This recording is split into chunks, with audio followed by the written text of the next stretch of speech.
రోజు అమ్మగారు ఇంటికి తిరిగి వచ్చేస్తాలు. Honey I'm coming. హనీ ఊరి నుంచి చాలా రోజుల తర్వాత మన ఇంటికి వెళ్తున్నాం కదా. పాపం సీత ఒక్కరితే ఉంది, ఏం చేస్తుందో ఏంటో.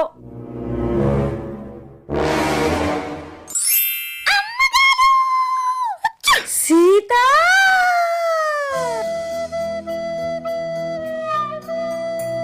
మీరేంటో మీ విధానాలేంటో ఇప్పటికి నాకు అర్థం అవరో బాబు.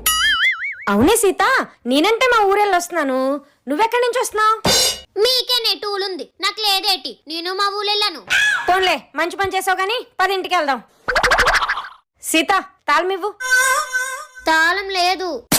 తాళం లేదా? ఏం చేసావు? మీలే కదమ్మగారు తాళం ఎవరికి కనబడకూడదన్నాలు, అందుకే కళ్ళు మూసుకొని ఇలా ఇసిలేసాను. అయిందా? బాగైందా?